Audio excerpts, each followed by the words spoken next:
नमस्कार। मेरे एक पुराने पेशेंट ने एक मैसेज किया, व्हाट्सएप मैसेज, मैं पढ़ता हूँ उसको। Hello sir, my stomach seems not in order, heaviness is there and have slight fever 99 as well, seems due to cold, exertion and outside food. This has happened. I am feeling lazy as well as what can I take?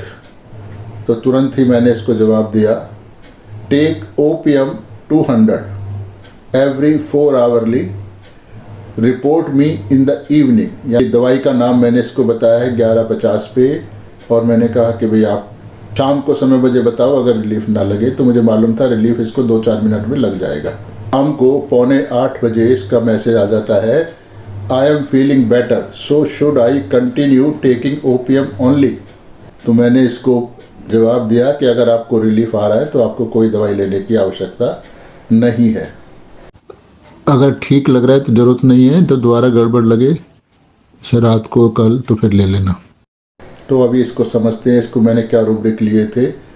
ये rubric जो मैंने लिए हैं, delusion disorder objects appear in, delusion absurd figures are present, delusion large body part seems to large, delusion unpleasant, discomfort, jumping bed out of bed. इतने सारे rubric मैंने आपको समझाने के लिए लिए हैं, बताए हैं, पर एक्चुअल में उस समय मैंने इतने नहीं लिए थे।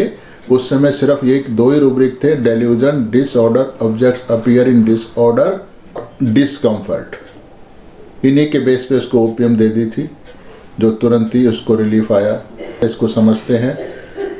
डेल्यूजन डिसऑर्डर, डिसऑर्डर का मतलब जो एक ऑर्डर में होना चाहिए कि ये इसके बाद ये, इसके बाद ये, इसके बाद ये, जो उसकी सिमेट्री होनी चाहिए, दीवार पे जैसे पोस्टर कुछ लगा हुआ है, कोई पिक्चर लगी हुई है, वो एक ढंग से सीक्वेंशल होना चाहिए, जैसा होना चाहिए वैसा होना चाहिए।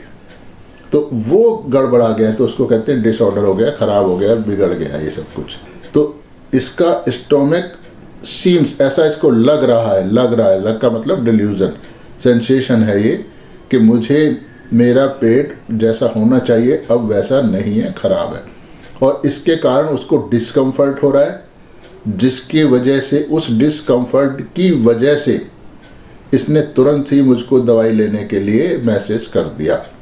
तो ये हुआ jumping out of bed. Bed का मतलब होता है कि पूरी शांति से जहां आप कंफर्टेबल पोजीशन में रहते हैं उसको बेड कहते हैं।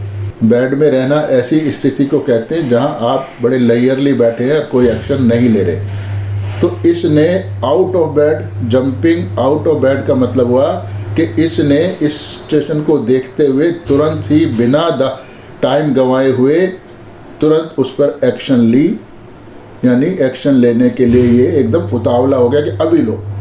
तो ये डिस्कम्फर्ट था, ऑर्डर था, तो इसका मतलब है कि इसको ना ये डिस्कम्फर्ट बर्दाश्त हो रहा था और ना ही ऑब्जेक्ट्स का डिसऑर्डर होना। तो होम्योपैथी इतनी आसान भी है, अगर आप मेडिसिन और रूब्रिक्स को बहुत गहनता तक समझ जाओगे तो होम्योपैथी से आसान फिर कुछ नहीं है, और इससे गहन साइंस भी कुछ नहीं है, क्योंकि ये आगे आने वाली बीमारियों को भी रोक देती है।